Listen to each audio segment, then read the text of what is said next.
Muriel, bonjour. Bonjour Jean. Muriel Limbergère, vous êtes directeur d'Assurpol, le pool de réassurance spécialisé dans les risques environnementaux. Pouvez-vous nous rappeler l'histoire de ce pool?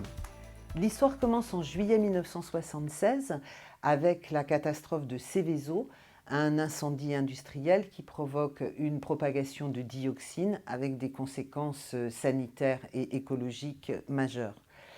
Cet accident est très médiatisé et il crée un choc sur le marché de l'assurance puisque les réassureurs retirent de leur traité la protection des garanties environnementales. Les assureurs réagissent très vite puisqu'au 1er janvier 1977, ils créent un pool qui s'appelle le GARPOL et qui a pour objet de permettre à ses membres de commercialiser des garanties de type environnemental. Et comment est-on passé de GARPOL à Assurpol? Alors, au 1er janvier 1989, les membres du GARPOL décident de créer Assurpol pour avoir à la fois des moyens élargis, des plafonds de garantie plus élevés, tout en conservant les principes de solidarité et de mutualité. Et quel est le statut d'Assurpol? Assurpol est un GIE qui a pour objet de gérer la convention de coréassurance qui lie ses membres. Et puis Assurpol est un pool d'expertise à disposition de ses membres. Et ce GIE, quelles en sont les missions? Alors, 3 grandes missions. La première, analyser les risques, donc déterminer les conditions d'acceptation de cession des risques, et puis accompagner les cédantes en termes d'indemnisation. La deuxième mission, comptable, détenir et gérer les sommes qui correspondent aux engagements de coréassurance de tous les adhérents vis-à-vis des cédantes. Et puis une troisième mission qui est celle de laboratoire, mener toutes les études, les enquêtes, les analyses qui vont permettre de dégager les normes d'assurance de ces risques, voire de les améliorer. Vous avez évoqué les principes de solidarité et de mutualisation. Ouais. Comment cela se décline-t-il dans la gouvernance? Alors, le pool est organisé par des statuts et une convention de coréassurance qui lie ses membres. Toutes les décisions sont prises par l'ensemble des membres, soit via le conseil d'administration, soit via l'assemblée générale.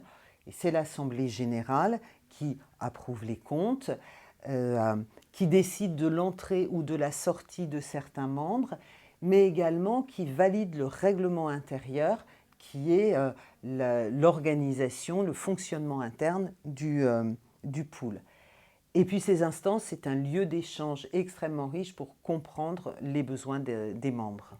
Ces principes se déclinent aussi sur le plan financier, je suppose. En effet, chacun des membres apporte au groupement une capacité et c'est la somme de ces capacités qui constitue l'engagement maximum du pool. Aujourd'hui, c'est 75 millions d'euros, c'est le plus élevé du marché. J'en profite pour préciser qu'il n'y a plus de lien entre les capacités apportées et les plafonds de garantie dont peuvent disposer les membres. Chacun a le choix de ses modalités de réassurance en fonction de sa stratégie de réassurance, sachant que les membres ne font jamais de fronting, elles gardent toujours une part du risque.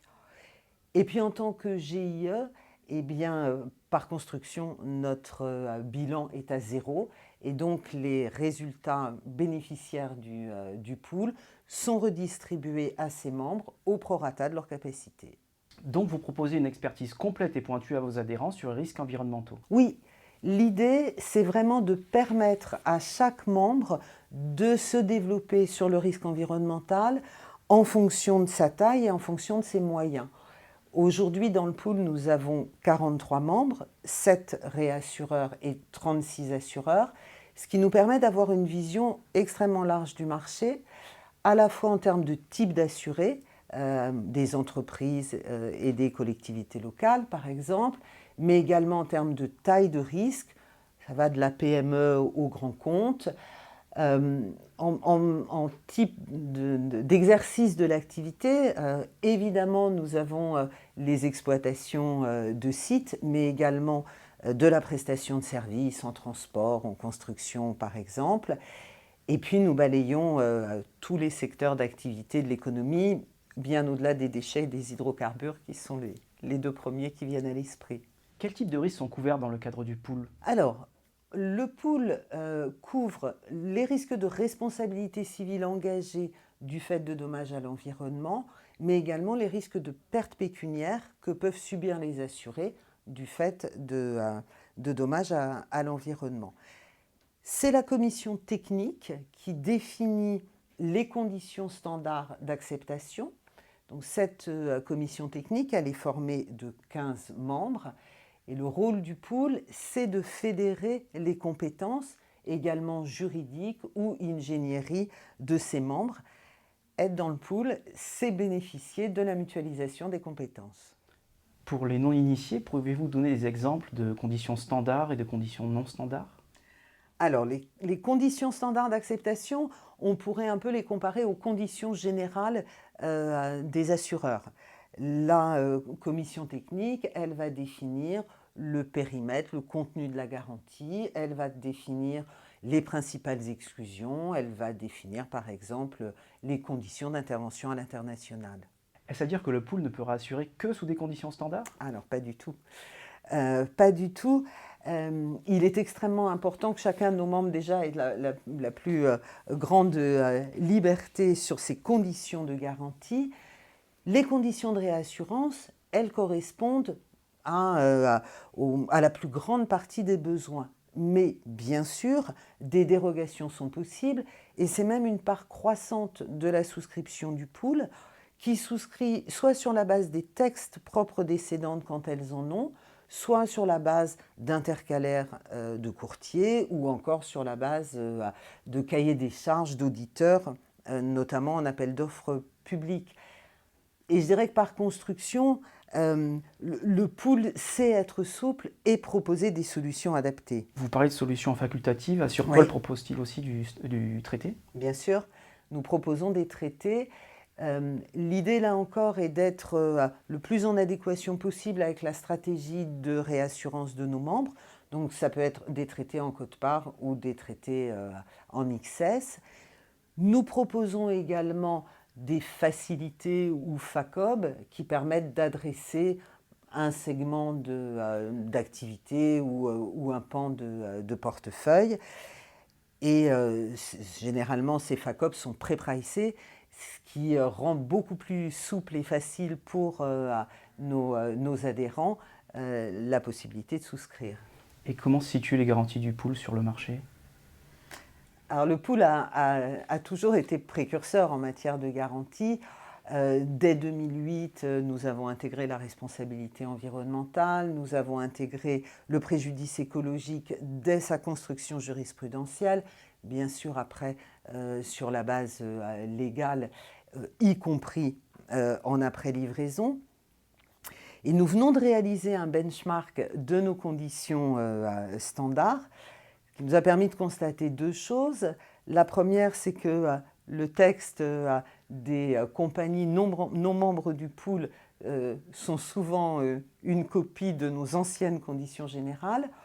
Et la deuxième, c'est que nos conditions standards sont les plus larges du marché. Alors nous venons d'ajouter là la menace d'atteinte à l'environnement dans le cadre des frais d'urgence, qui était une garantie qui nous manquait en standard parce que, comme je l'indiquais précédemment, elle était déjà commercialisée dans le cadre de nos dérogations. Vous avez des équivalents à l'étranger d'Assurpol?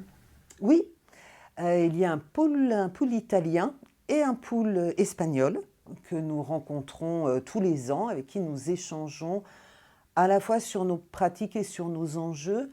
Et c'est assez intéressant de constater que nous rencontrons la même contradiction entre des sociétés de plus en plus sensibilisées aux problématiques environnementales et la difficulté de commercialiser des garanties d'atteinte à l'environnement. Donc Assurpol a une solide histoire. Quel avenir voyez-vous pour ce pool? Alors, nous venons d'animer un séminaire pour nos membres avec le retour sur 32 ans d'expérience sinistre.